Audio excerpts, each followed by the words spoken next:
जय जगन्नाथ। ओम नमो भगवते वासुदेवाय। माघ मासे शुभे काले पूर्णिमा पुण्यदायिनी सर्व पाप हरा देवी सर्व सौभाग्यदायिनी। प्रिय दर्शक बंधु, कौन आपणक जीवन में दुख कष्ट पिछा छाड़ू नहीं? कौन आपण बहुत परिश्रम कला परे भी सफलतार स्वाद चाखी पारु नाहंती? किंबा आपणक घरे सबुबले अशांतिर वातावरण रहुछि कि? जदि एही सबु प्रश्नर उत्तर हाँ होइथाए तेबे जानी रखंतु जे एबे सेही महेंद्र बेला आसी जाइछि, जेउठी मात्र गोटिए दिनर पुण्य कर्म आपणक सारा जीवन में दिशा और दशा बदलाई देई पारे। सेही पवित्र दिनटी होछि माघ पूर्णिमा। आपण जानंती कि काहेकि एही दिन को सबुठारु शक्तिशाली एवं सौभाग्यदायक बोली कहुए? काहेकि एही दिन स्वयं देवता माने स्वर्गरु मर्त्यमंडल को ओह्लाई आसंती। आज एही विशेष आलोचना रे आमे सेही गूढ़ रहस्य उन्मोचन करिबा, जहा आपणक भाग्यर बंद कवाट को खोलीदेव। प्रिय दर्शक बंधु, आपण समस्तंकु मोर छोट अनुरोध, दयाकरी भिडियोटी को संपूर्ण भावे देखिबे, कारण एही भिडियो रे शेष रे आमे एमिति किछि कहिछु जहा मानिले आपणक भाग्य बदली जिवो। भिडियोटी को एक लाइक करि दियंतु एवं कमेंट रे जय माँ लक्ष्मी लिखि दियंतु। माँ लक्ष्मी आपणक मंगल करिवे। तेबे चलंतु डेरी न करी आगकू बढ़िबा। आम शास्त्र एवं पुराण रे वर्णित अछि जे माघ मास हेउछि पुण्यर मास, दानर मास एवं समस्त पापर मुक्ति पाइबार मास। किंतु एही मासर सबुठारु गुरुत्वपूर्ण दिन होछि माघ पूर्णिमा। कुहा जाए एही दिन सूर्य देवता एवं चंद्र देवतांकर एक विशेष संयोग घटी थाए, जहाँ मनुष्य शरीर एवं मन उपरे गभीर प्रभाव पकाए। आपण हुए तो भावुथिबे गोटिए दिन रे एमिति कौन करिदेले भाग्य बदली जीव? कौन एमिति सही गोटिए काम जहाकू कले दारिद्र्य दूर होई घर को धनर वर्षा हेब? आसंतु सेही रहस्य को जानिबा।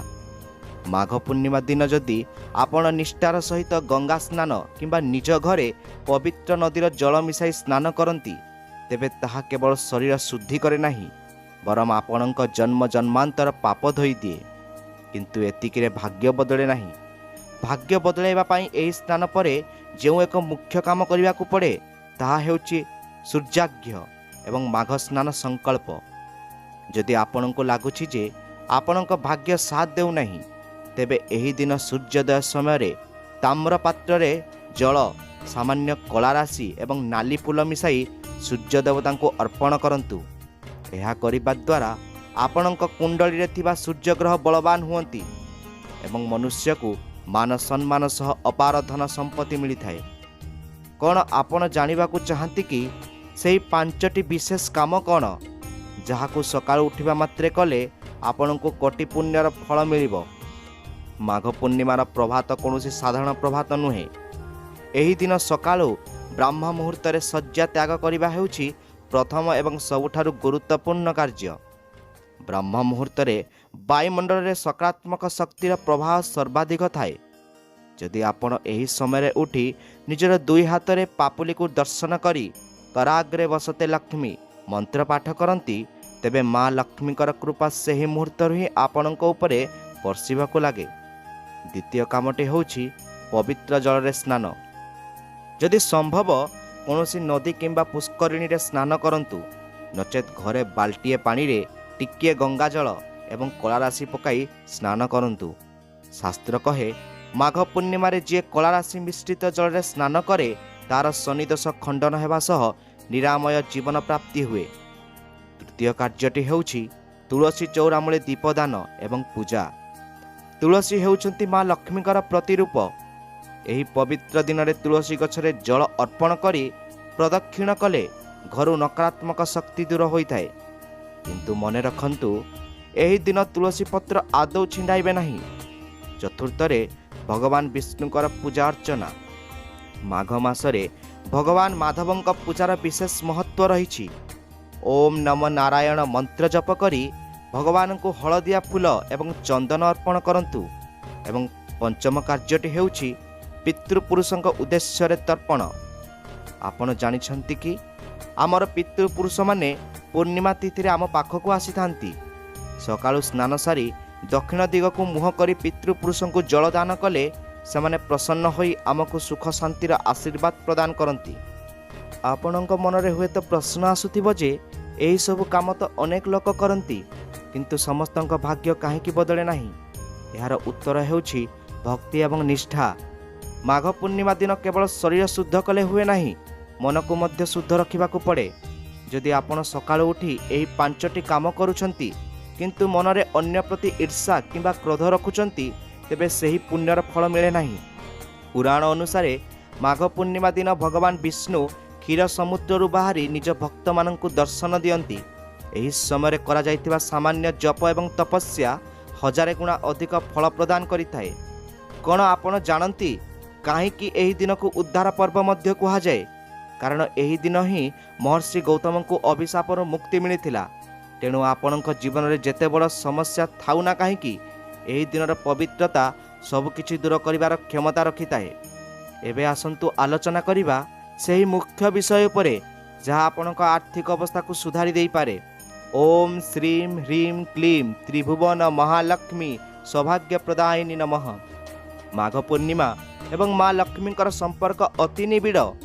କୁହାଯାଏ ଯେଉଁ ଘରେ ପୂର୍ଣ୍ଣିମା ଦିନ ଶଙ୍ଖ ଧ୍ୱନି ହୁଏ ଏବଂ ମହାଲକ୍ଷ୍ମୀଙ୍କ ଅଷ୍ଟକ ପାଠ କରାଯାଏ, ସେଠାରେ ଦାରିଦ୍ର୍ୟ କେବେ ରହେ ନାହିଁ। କିନ୍ତୁ କ'ଣ ଆପଣ ଜାଣନ୍ତି ଦାନର ମହିମା ଏହି ଦିନ କାହିଁକି ଏତେ ଅଧିକ? କେଉଁ ଜିନିଷଟି ଦାନ କଲେ ଆପଣଙ୍କ ଘରକୁ ଲକ୍ଷ୍ମୀ ଚାଲି ଆସିବେ? କ'ଣ ସେହି ରହସ୍ୟମୟ ଦାନ ଯାହାକୁ କଲେ ଭାଗ୍ୟର ରେଖା ମଧ୍ୟ ବଦଳିଯାଏ?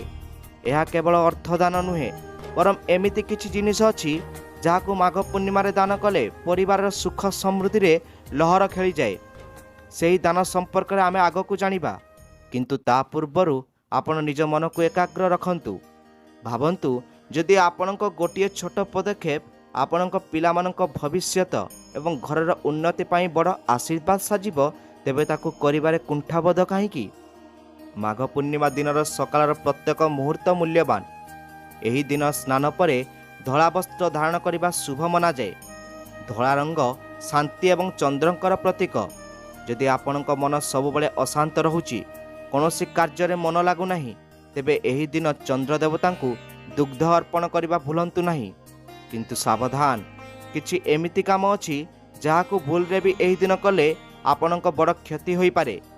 ଯେଉଁ ଭାଗ୍ୟକୁ ଆପଣ ସଜାଡ଼ିବାକୁ ଚାହୁଁଛନ୍ତି, ସେହି ଭାଗ୍ୟ ଅଭିଶାପରେ ବଦଳି ଯାଇପାରେ। କ'ଣ ସେହି ଭୁଲ ଗୁଡ଼ିକ? କାହିଁକି ଏହି ଦିନ କାହାରିକୁ ଅପମାନିତ କରିବା କିମ୍ବା ଘରେ କଳହ କରିବା ଆପଣଙ୍କ ପାଇଁ ମହଙ୍ଗା ପଡ଼ିପାରେ? ଏହିସବୁ ପ୍ରଶ୍ନର ଉତ୍ତର ଜାଣିବା ଆପଣଙ୍କ ପାଇଁ ଅତ୍ୟନ୍ତ ଜରୁରୀ। ମାଘ ପୂର୍ଣ୍ଣିମା ହେଉଛି ଏକ ସୁଯୋଗ ନିଜକୁ ଆଧ୍ୟାତ୍ମିକ ଭାବେ ଗଢ଼ି ତୋଳିବା ପାଇଁ ଏବଂ ନିଜର ଭାଗ୍ୟକୁ ନୂଆ ରୂପ ଦେବା ପାଇଁ। ଆଜିର ଏହି ଆଲୋଚନା କେବଳ ଏକ ସୂଚନା ନୁହେଁ, ବରଂ ଏହା ଏକ ମାର୍ଗଦର୍ଶିକା ଯାହା ଆପଣଙ୍କୁ ଜୀବନର ସୁଖ ସମୃଦ୍ଧି ଆଡ଼କୁ ନେଇଯିବ। ମାଘ ପୂର୍ଣ୍ଣିମା ଦିନ କରାଯାଇଥିବା ସେହି ସ୍ୱତନ୍ତ୍ର ଗୋଟିଏ କାମ ଯାହାକୁ କଲେ ଆପଣଙ୍କ ଦୁର୍ଭାଗ୍ୟ ସୌଭାଗ୍ୟରେ ପରିଣତ ହେବ। ଆସନ୍ତୁ ସେହି ଗୂଢ଼ ରହସ୍ୟକୁ ଭିଡ଼ିଓରେ ସବିଶେଷ ଭାବେ ଜାଣିବା, ଯେଉଁଠି ଆମେ ଦାନର ମହିମା ଏବଂ ଲକ୍ଷ୍ମୀକୁ ଆକର୍ଷିତ କରିବାର ଉପାୟ ବିଷୟରେ ଆଲୋଚନା କରିବା। କିନ୍ତୁ ମନେ ରଖନ୍ତୁ, ଭଗବାନଙ୍କ ଉପରେ ବିଶ୍ୱାସ ଏବଂ ନିଜ କର୍ମ ଉପରେ ଭରସା ହିଁ ସଫଳତାର ମୂଳ ମନ୍ତ୍ର। ଏହି ଯାତ୍ରା ଏବେ ଆରମ୍ଭ ହୋଇଛି। ମାଘ ପୂର୍ଣ୍ଣିମାର ଏହି ଭକ୍ତିମୟ ଆଲୋଚନାରେ ଆମେ ଏବେ କେବଳ ପ୍ରଥମ ପାହାଚ ଚଢ଼ିଛେ। ଆଗକୁ ଆହୁରି ଅନେକ ଜାଣିବା କଥା ଅଛି ଯାହା ଆପଣଙ୍କୁ ଆଶ୍ଚର୍ଯ୍ୟ କରିଦେବ। କେଉଁ ଜିନିଷ ଦାନ କଲେ ପୂର୍ବଜଙ୍କ ଆତ୍ମା ଶାନ୍ତି ପାଏ? ଘରେ କେଉଁ ଜିନିଷ ରଖିଲେ ଲକ୍ଷ୍ମୀ ସ୍ଥାୟୀ ଭାବେ ବାସ କରନ୍ତି? ଏହିସବୁର ରହସ୍ୟମୟ ତଥ୍ୟ ଆମେ ଏହି ଭିଡ଼ିଓରେ ଆଲୋଚନା କରିବା। ତେଣୁ ଆମ ସହିତ ଯୋଡ଼ି ହୋଇ ରୁହନ୍ତୁ। ଚାଲନ୍ତୁ ଭକ୍ତିର ଏହି ପ୍ରବାହକୁ ଆଗକୁ ବଢ଼ାଇବା ଏବଂ ଜାଣିବା ମାଘ ପୂର୍ଣ୍ଣିମାର ସେହି ଦାନର ମାହାତ୍ମ୍ୟ ଯାହା କୋଟି ଜନ୍ମର ଦାରିଦ୍ର୍ୟ ଦୂର କରିଦିଏ।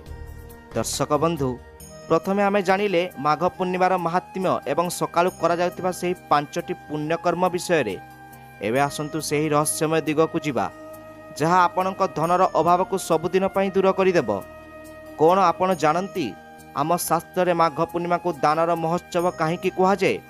ଭାଗ୍ୟ ସେତିକିବେଳେ ବଦଳିଯାଏ ଯେତେବେଳେ ମଣିଷର ହାତ ଦେବା ପାଇଁ ଶିଖିଯାଏ। ଆମ ଶାସ୍ତ୍ରରେ କୁହାଯାଇଛି ଦାନେନ ଧର୍ମର କ୍ଷତି, ଅର୍ଥାତ୍ ଦାନ ଦ୍ୱାରା ହିଁ ଧର୍ମର ରକ୍ଷା ହୁଏ ଏବଂ ଧର୍ମ ହିଁ ମଣିଷର ଭାଗ୍ୟ ଗଢ଼ିଥାଏ। ଆପଣ କ'ଣ ଜାଣନ୍ତି କି ମାଘ ପୂର୍ଣ୍ଣିମା ଦିନ କରାଯାଇଥିବା ଗୋଟିଏ ଛୋଟ ଦାନ ଅଶ୍ୱମେଧ ଯଜ୍ଞର ଫଳ ସହ ସମାନ? ଆପଣଙ୍କୁ ଲାଗୁଥିବ କି ଦାନ କଲେ ଧନ କମିଯାଏ, किंतु वास्तव में माघ पूर्णिमा दिन करा जाइथिबा दान आपणक घरर भंडार को 10 गुणा वृद्धि करिथाए। कौन आपण जानती आम शास्त्र में माघ पूर्णिमा को दानर महोत्सव कहीं कहुए? कहीं यही दिन दि जाइथिबा एक मुठा शस्य मध्य सुनादान सह समान होइथाए। आपण हुए तो अनेक समय अनुभव करिथिबे जे रोजगार तो बहुत हेउछि किंतु हाथ में पैसा रहुनाई। घर को लक्ष्मी आसुछंती सत किंतु पानी परी बही जाउछंती। जदि एपरी हेउथाए तेबे जानि रखंतु जे आपणक घरे वास्तुदोष किंबा पितृदोष थाई पारे। एही सब समस्यार समाधान हेउछि माघ पूर्णिमार विशेष दान।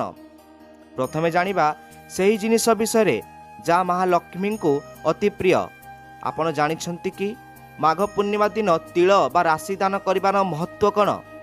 शास्त्र अनुसार राशि ही भगवान विष्णुकर उत्पत्तिर किछि अंश रही। एही दिन कला राशि किंबा राशि रे तैयारी लड्डू दान कले केवल भगवान विष्णु नुहंती बरम शनिदेव मध्य प्रसन्न हुअंती। जदि आपणकर कौनसी काम बारंबार अटकी जाउछि तेबे एही दिन जने गरीब ब्राह्मण किंबा असहाय व्यक्ति को राशि एवं गुड़ दान करंतु। आपण देखिबे आपणक पथरे थिबा समस्त बाधा विघ्न किपरि धीरे धीरे दूर हेउछि। किंतु प्रश्न उठे लक्ष्मी को घर को आनिबा पई केउ विशेष जिनिस दान करिबा को पड़े? लक्ष्मी को कृपा पई माघ पूर्णिमा दिन शुक्ल दान अर्थात धला जिनिसर दान अत्यंत शुभ। चाउल, क्षीर, दही किंबा चीनी दान कले कुंडली रे चंद्रग्रह मजबूत होती। आउ जहार चंद्र भल थाए तार मन स्थिर रहे एवं से सठिक निष्पत्ति नहीं धन अर्जन करि पारे। जदि आपण अधिक किछि दान करि पारु नाहंती तेबे अंततः एही दिन किछि चाउल एवं कर्पूर दान करंतु। एहा करिबा द्वारा घरर दारिद्र्य दूर हुए एवं माँ लक्ष्मी सेही घरे स्थायी भावे वास करती। कौन आपण केबे भाबिछंती काहेकि आम पुराण रे कुहा जाइछि जे माघ पूर्णिमा दिन वस्त्र दान कले मृत्यु पर स्वर्ग प्राप्ति हुए? एही दिन कौनसी गरीब व्यक्ति को कौनसी कंबल किंबा गरम पोशाक दान करी देखंतु। आपण को जो आत्मसंतोष मिलिबो ताहा कोटिनिधि सह समान। भगवान श्रीकृष्ण गीतारे कहिछंती निस्वार्थ पर भावे दिया जाइथिबा दान ही श्रेष्ठ। तेणु एही दिन दान करिबा समय मनरे अहंकार रखंतु नाही। एबे आसंतु सेही गोटे विशेष काम विषय जानिबा जहाँ आपणक भाग्य बदलाई दे पारे। माघ पूर्णिमा दिन संध्या समय घर मुख्य द्वार गोटे घीओ दीप जलांतु एवं सेही दीपरे 2टी गुजराती पकाई दियंतु। आपण जानि आश्चर्य हेबे जे गुजरातीर सुगंध एवं दीपर शिखा माँ लक्ष्मी को आकर्षित करिबार एक चुंबक परि काम करे। एही कामटी को करिबा परे मने मने निजर मनस्कामना जणांतु। एहा परे घर सबु कोणरे टिके गंगाजल छिंचन करंतु। एहा कले घर भितरे थिबा समस्त नकारात्मक शक्ति बाहरी जाए। किंतु दर्शक बंधु सबु बेले मने रखंतु जे जेउठी परिष्कार परिच्छन्नता एवं शांति थाए सेठारे ही देवता माने वास करंती। आपण हुए तो जानिथिबे जे माघ पूर्णिमा रे लक्ष्मी नारायण पूजा सहित सत्यनारायण पूजा करिवार विधि रहिछि। जदि आपणक घरे अशांति लागि रहुछि किंबा विवाह रे बाधा उपजुछि तेबे एही दिन सत्यनारायण कथा श्रवण करंतु। एहा करिबा द्वारा परिवार समस्त सदस्यंक मध्यरे संपर्क सुधरी थाए। किंतु एबे आसंतु जानिबा सेही विशेष जहाँ आपनको सावधान करिबा पई अत्यंत जरूरी। अनेक समय रे आमे अजाणतारे एमिति किछि भूल करि दउ जहाँ आमर समस्त पुण्य को नष्ट करि दिए। माघ पूर्णिमा दिन केउ काम भूल रे भी करिबा उचित नुहे। काहेकि एही दिन काहारी को धार देबा किंबा काहाठारु धार नेबा विपदजनक होई पारे। शास्त्र अनुसार पूर्णिमा दिन आमर मन बहुत संवेदनशील थाए। चंद्रक प्रभाव रे समुद्र रे जेपरि जुआर आसे आम मन भितर मध्य सेपरि भावना गुड़िक उज्जीवित हुए। तेणु एही दिन प्रथम निषेध काम हेउची क्रोध। जदि आपण एही दिन काहा उपरे चित्कार करुछंती किंबा घरे झगड़ा करुछंती तेबे जानि रखंतु जे माँ लक्ष्मी सेही स्थान तुरंत विदाय नियंती। लक्ष्मी को चंचला कुहा जाए। से केवल सेही ठारे रहंती जोठारे प्रेम एवं सौहार्द्य थाए। द्वितीय रे एही पवित्र दिन रे निशाद्रव्य सेवन किंबा आमिष भोजन संपूर्ण बारण। कारण एही दिन आम शरीर शक्ति केन्द्रगुड़िक सक्रिय थाए एवं तामसिक भोजन सेही शक्ति को नष्ट करि दिए। यदि आपण एही दिन शुद्ध सात्विक आहार ग्रहण करती तेबे आपणक प्रार्थना भगवान पाखरे शीघ्र पहुँची थाए। कौन आपण जानती माघ पूर्णिमा दिन घर को अंधार कर रखिबा काहेकि अशुभ? अनेक लोक संध्या समय घरर कोण अणुकोण रे आलोक जानती नहीं। किंतु शास्त्र कहे ପୂର୍ଣ୍ଣିମା ସନ୍ଧ୍ୟାରେ ମା ଲକ୍ଷ୍ମୀ ପୃଥିବୀ ଭ୍ରମଣରେ ବାହାରନ୍ତି। ଯେଉଁ ଘର ଅନ୍ଧାରରେ ଥାଏ ସେ ସେହି ଘର ସାମ୍ନାରୁ ଫେରିଯାଆନ୍ତି। ତେଣୁ ସନ୍ଧ୍ୟା ସମୟରେ ଅତି କମ୍ରେ ଘର ଦୁଆର ମୁହଁରେ ଏବଂ ତୁଳସୀ ଚଉରା ପାଖରେ ଦୀପ ଜାଳିବା ନିହାତି ଆବଶ୍ୟକ। ଆଉ ଏକ ଗୁରୁତ୍ୱପୂର୍ଣ୍ଣ କଥା ହେଉଛି, ଏହି ଦିନ କୌଣସି ଭିକ୍ଷୁକ କିମ୍ବା ଅତିଥିକୁ ଖାଲି ହାତରେ ଫେରାନ୍ତୁ ନାହିଁ। ହୁଏତ ସେହି ଭିକ୍ଷୁକ ବେଶରେ ସ୍ୱୟଂ ଦେବତା ଆପଣଙ୍କ ପରୀକ୍ଷା ନେବାକୁ ଆସିଥାଇପାରନ୍ତି। ପୁରାଣରେ ଅନେକ ଏମିତି କାହାଣୀ ଅଛି ଯେଉଁଠି ମାତ୍ର ଗୋଟିଏ ଭୁଲ ନିଷ୍ପତ୍ତି ପାଇଁ ବଡ଼ ବଡ଼ ରାଜାମାନେ ସର୍ବସ୍ୱ ହରାଇଛନ୍ତି। ତେଣୁ ସତର୍କ ରୁହନ୍ତୁ। ଆପଣଙ୍କୁ ହୁଏତ ଲାଗୁଥିବ ଯେ ଏହିସବୁ ନିୟମ ପାଳିବା କଷ୍ଟକର, କିନ୍ତୁ ମନେ ରଖନ୍ତୁ, ସଫଳତା ପାଇଁ ଶୃଙ୍ଖଳା ଜରୁରୀ। ମାଘ ପୂର୍ଣ୍ଣିମାର ଏହି ବିଶେଷ ଦିନଟି ଆପଣଙ୍କ ପାଇଁ ଏକ ସୁଯୋଗ ନେଇ ଆସିଛି। ଯଦି ଆପଣ ବିଶ୍ୱାସର ସହିତ ଏହି କାମଗୁଡ଼ିକ କରିବେ, ତେବେ ଦେଖିବେ କିପରି ଆପଣଙ୍କ ଜୀବନରେ ଆଶ୍ଚର୍ଯ୍ୟଜନକ ପରିବର୍ତ୍ତନ ଆସୁଛି। ଆପଣଙ୍କ ମନରେ ପ୍ରଶ୍ନ ଆସୁଥିବ, ଯଦି କାହାର ଅର୍ଥର ଅଭାବ ଥାଏ ତେବେ ସେ କିପରି ଦାନ କରିବ? ଦାନର ଅର୍ଥ କେବଳ ଟଙ୍କା ପଇସା ନୁହେଁ। ଆପଣ କାହାରିକୁ ଭଲ କଥାଟିଏ କହିଲେ କିମ୍ବା କାହାର ସାହାଯ୍ୟ କଲେ ତାହା ମଧ୍ୟ ଏକ ବଡ଼ ଦାନ। ମାଘ ପୂର୍ଣ୍ଣିମା ଆମକୁ ଶିଖାଏ ଯେ ଦେବା ଭିତରେ ହିଁ ପାଇବାର ସୁଖ ଲୁଚି ରହିଛି। ଏବେ ଆମେ ଯିବା ଆମର ଆଲୋଚନାର ସବୁଠାରୁ ଗୁରୁତ୍ୱପୂର୍ଣ୍ଣ ଏବଂ ଶେଷ ପର୍ଯ୍ୟାୟକୁ, ଯେଉଁଠି ଆମେ ଜାଣିବା ମାଘ ପୂର୍ଣ୍ଣିମା ରାତିର ସେହି ରହସ୍ୟମୟ ଉପାୟ ଯାହାକୁ କଲେ ଋଣରୁ ମୁକ୍ତି ମିଳିଥାଏ ଏବଂ ଘରର ସମସ୍ତ ବାସ୍ତୁଦୋଷ ଖଣ୍ଡନ ହୋଇଥାଏ। କ'ଣ ସେହି କାମ ଯାହାକୁ ରାତିରେ ଚନ୍ଦ୍ରଙ୍କ ଆଲୋକରେ କରାଯାଏ? କାହିଁକି ଏହି ଦିନର କ୍ଷୀରି ପ୍ରସାଦ ଅମୃତ ସହ ସମାନ ହୋଇଥାଏ, ଯାହା ଆପଣଙ୍କ ଭକ୍ତିମୟ ଯାତ୍ରାକୁ ପୂର୍ଣ୍ଣତା ପ୍ରଦାନ କରିବ? ମନେ ରଖନ୍ତୁ, ଶେଷରେ ମୁଁ ଆପଣଙ୍କୁ ଯେଉଁ ରହସ୍ୟ ଜଣାଇବି ତାହା ସବୁଠାରୁ ଶକ୍ତିଶାଳୀ, କାରଣ ସେଠାରେ ଲୁଚି ରହିଛି ଆପଣଙ୍କ ସମସ୍ୟାର ଚୂଡ଼ାନ୍ତ ସମାଧାନ। ଦର୍ଶକ ବନ୍ଧୁ, ଆମେ ଆଲୋଚନା କରୁଥିଲେ ମାଘ ପୂର୍ଣ୍ଣିମାର ସେହି ଅଦୃଶ୍ୟ ଶକ୍ତି ବିଷୟରେ, ଯାହା ମନୁଷ୍ୟର ଭାଗ୍ୟକୁ ପରିବର୍ତ୍ତନ କରିବାର କ୍ଷମତା ରଖେ। ଭିଡ଼ିଓର ପ୍ରାରମ୍ଭରୁ ଆମେ ସକାଳର ପୁଣ୍ୟକର୍ମ ଏବଂ ଦାନର ମହିମା ବିଷୟରେ ଜାଣିଲେ, କିନ୍ତୁ କ'ଣ ଆପଣ ଜାଣନ୍ତି ମାଘ ପୂର୍ଣ୍ଣିମାର ପ୍ରକୃତ ରହସ୍ୟ ଏହାର ରାତ୍ରି କାଳରେ ହିଁ ଲୁଚି ରହିଥାଏ? କାହିଁକି ଶାସ୍ତ୍ରରେ ଏହି ରାତିକୁ ଅମୃତ ବର୍ଷାର ରାତି ବୋଲି କୁହାଯାଏ? କ'ଣ ସେହି ରହସ୍ୟମୟ ଉପାୟ ଯାହାକୁ ରାତିର ନିସ୍ତବ୍ଧତା ଭିତରେ କଲେ ଆପଣଙ୍କ ଋଣ ବୋଝ ସବୁଦିନ ପାଇଁ ଉତୁରିଯିବ ଏବଂ ଘରକୁ ସୌଭାଗ୍ୟ ଆସିବ? ଆପଣ ହୁଏତ ଅନେକ ସମୟରେ ଅନୁଭବ କରିଥିବେ ଯେ ପୂର୍ଣ୍ଣିମା ରାତିରେ ମନ ଟିକିଏ ଅଧିକ ଚଞ୍ଚଳ ରହେ। ଏହାର କାରଣ ହେଉଛି ଚନ୍ଦ୍ର ଦେବତାଙ୍କର ସମ୍ପୂର୍ଣ୍ଣ କଳା। ମାଘ ପୂର୍ଣ୍ଣିମା ରାତିରେ ଚନ୍ଦ୍ର ନିଜର 16 କଳାରେ ପୂର୍ଣ୍ଣ ଥାନ୍ତି ଏବଂ ପୃଥିବୀ ଉପରେ ସବୁଠାରୁ ଅଧିକ ସକାରାତ୍ମକ ଶକ୍ତି ବିକିରଣ କରନ୍ତି। କ'ଣ ଆପଣ ଜାଣିବାକୁ ଚାହାନ୍ତି କି ସେହି ଗୋଟିଏ କାମ କ'ଣ ଯାହାକୁ ଚନ୍ଦ୍ରଙ୍କ ଆଲୋକରେ କଲେ ଆପଣଙ୍କ ଶରୀର ଏବଂ ମନ ସୁସ୍ଥ ରହିବା ସହ ଭାଗ୍ୟ ବଦଳିଯିବ? ଏହି ବିଶେଷ କାମଟି ହେଉଛି କ୍ଷୀରି ପ୍ରସାଦର ସେବନ। ମାଘ ପୂର୍ଣ୍ଣିମା ରାତିରେ ଗୋଲାପୀ ଚାଉଳ, ଗାଈ କ୍ଷୀର ଏବଂ ଚିନିରେ କ୍ଷୀରି ପ୍ରସ୍ତୁତ କରନ୍ତୁ। ଏହାକୁ ପ୍ରଥମେ ଭଗବାନ ବିଷ୍ଣୁ ଏବଂ ମା ଲକ୍ଷ୍ମୀଙ୍କୁ ଅର୍ପଣ କରନ୍ତୁ। ତାପରେ ସେହି କ୍ଷୀରି ପାତ୍ରକୁ କିଛି ସମୟ ପାଇଁ ଚନ୍ଦ୍ରଙ୍କ ଖୋଲା ଆଲୋକରେ ରଖିଦିଅନ୍ତୁ। କୁହାଯାଏ ଏହି ରାତିରେ ଚନ୍ଦ୍ରଙ୍କ କିରଣରୁ ଅମୃତ ଝରିଥାଏ, ଯାହା ସେହି ପ୍ରସାଦକୁ ଔଷଧୀୟ ଗୁଣରେ ଭରିଦିଏ। ଯେଉଁମାନଙ୍କର ଶାରୀରିକ ଅସୁସ୍ଥତା ଥାଏ କିମ୍ବା ମାନସିକ ଚାପ ଥାଏ, ସେମାନେ ଏହି ପ୍ରସାଦ ସେବନ କଲେ ଅଦ୍ଭୁତ ଫଳ ପାଆନ୍ତି। କିନ୍ତୁ ଆପଣଙ୍କ ମନରେ ପ୍ରଶ୍ନ ଆସୁଥିବ, ଯଦି କାହାର ଆର୍ଥିକ ଅବସ୍ଥା ବହୁତ ଖରାପ ଥାଏ ତେବେ ସେ କ'ଣ କରିବ? କ'ଣ ଏମିତି କିଛି ଉପାୟ ଅଛି ଯାହାକୁ କଲେ ଲକ୍ଷ୍ମୀ ପ୍ରସନ୍ନ ହୋଇ ଘରକୁ ଚାଲି ଆସିବେ? ହଁ, ଆମ ତନ୍ତ୍ରଶାସ୍ତ୍ରରେ ଏହାର ଏକ ସୁନ୍ଦର ସମାଧାନ ଅଛି। ମାଘ ପୂର୍ଣ୍ଣିମା ରାତିରେ 11ଟି ହଳଦିଆ କଉଡ଼ି ନିଅନ୍ତୁ। କଉଡ଼ି ହେଉଛି ମା ଲକ୍ଷ୍ମୀଙ୍କର ଅତି ପ୍ରିୟ ଜିନିଷ। ଏହି କଉଡ଼ି ଗୁଡ଼ିକୁ ମାଙ୍କ ପାଖରେ ରଖି କେଶର କିମ୍ବା ହଳଦୀରେ ତିଳକ ଲଗାନ୍ତୁ। ପୁରା ରାତି ସେହି କଉଡ଼ି ମାଙ୍କ ଚରଣରେ ରହିବାକୁ ଦିଅନ୍ତୁ ଏବଂ ପରଦିନ ସକାଳେ ତାକୁ ଏକ ନାଲି କପଡ଼ାରେ ବାନ୍ଧି ନିଜର ଟଙ୍କା ରଖୁଥିବା ସ୍ଥାନ ବା ଟିଜରିରେ ରଖିଦିଅନ୍ତୁ। ଆପଣ ଦେଖିବେ ମାସ ଭିତରେ ଆପଣଙ୍କ ଆୟର ନୂଆ ମାର୍ଗ ଖୋଲିଯିବାକୁ ଲାଗିବ। କ'ଣ ଆପଣ କେବେ ଭାବିଛନ୍ତି କାହିଁକି ଆମ ପୂର୍ବଜମାନେ ପୂର୍ଣ୍ଣିମା ଦିନ ଘର ସଫା କରିବାକୁ ଏବଂ ଲକ୍ଷ୍ମୀ ପାଦ ଆଙ୍କିବାକୁ କହୁଥିଲେ? କାରଣ ଏହି ଦିନ ହିଁ ମା ଲକ୍ଷ୍ମୀ ପୃଥିବୀରେ ସର୍ବାଧିକ ସକ୍ରିୟ ଥାନ୍ତି। ଏବେ ଆସନ୍ତୁ ଜାଣିବା ସେହି ସାବଧାନତା ବିଷୟରେ, ଯାହା ବିଷୟରେ ମୁଁ ଆପଣଙ୍କୁ ଆଗରୁ କହିଥିଲି। ମାଘ ପୂର୍ଣ୍ଣିମା ଦିନ ଭୁଲରେ ବି କାହାରିକୁ ଧାର ଦିଅନ୍ତୁ ନାହିଁ।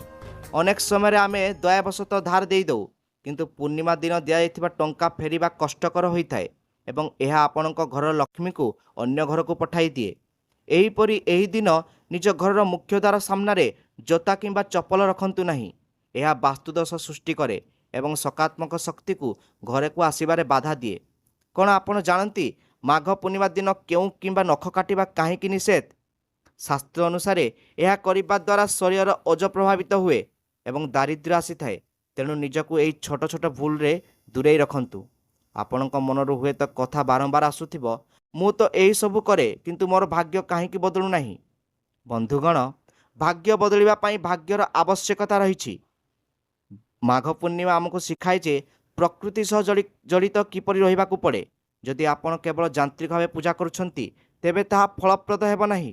ଏହି ଦିନ ସନ୍ଧ୍ୟା ସମୟରେ ଆପଣ ଯଦି କିଛି ସମୟ ଖୋଲା ଆକାଶ ତଳେ ବସି ଚନ୍ଦ୍ରଙ୍କୁ ଦର୍ଶନ କରି ନିଜର ଇଷ୍ଟ ଦେବତାଙ୍କୁ ସ୍ମରଣ କରନ୍ତି ତେବେ ଆପଣଙ୍କ ଭିତରେ ଥିବା ସମସ୍ତ ନକାରାତ୍ମକ ଚିନ୍ତାଧାରା ଦୂର ହୋଇଯିବ। ଏହା ହିଁ ହେଉଛି ସେହି ଗୋଟିଏ କାମ ଯାହା ଆପଣଙ୍କ ଜୀବନର ଦିଶା ବଦଳାଇ ଦେଇପାରେ। ସକାରାତ୍ମକ ମନୋଭାବ ହିଁ ସଫଳତାର ଚାବିକାଠି। ମାଘ ପୂର୍ଣ୍ଣିମାର ଆଉ ଏକ ରହସ୍ୟ ହେଉଛି ପିତୃପୁରୁଷଙ୍କ ଆଶୀର୍ବାଦ। ଆପଣ ଜାଣିଛନ୍ତି କି ଯଦି ଆପଣଙ୍କ ଘରେ ପିତୃଦୋଷ ଥାଏ ତେବେ ଆପଣ ଯେତେ ପରିଶ୍ରମ କଲେ ମଧ୍ୟ ଉନ୍ନତି କରିପାରିବେ ନାହିଁ। ମାଘ ପୂର୍ଣ୍ଣିମା ଦିନ ଦକ୍ଷିଣ ଦିଗରେ ଏକ ଦୀପ ଜାଳି ପିତୃପୁରୁଷଙ୍କୁ ମନେ ପକାନ୍ତୁ, ସେମାନଙ୍କୁ କ୍ଷମା ପ୍ରାର୍ଥନା କରନ୍ତୁ। ଏହା କରିବା ଦ୍ୱାରା ପରିବାରରେ ଲାଗି ରହିଥିବା ରୋଗ ବୈରାଗ୍ୟ ଏବଂ ବାଧାବିଘ୍ନ ଦୂର ହୋଇଯାଏ। କ'ଣ ଏହା ଆଶ୍ଚର୍ଯ୍ୟଜନକ ନୁହେଁ? ଆମର ଗୋଟିଏ ଛୋଟ ପଦକ୍ଷେପ ଆମର ପୂର୍ବଜମାନଙ୍କୁ ଶାନ୍ତି ଦେବା ଆମର ଭବିଷ୍ୟତକୁ ଉଜ୍ଜ୍ୱଳ କରିପାରେ।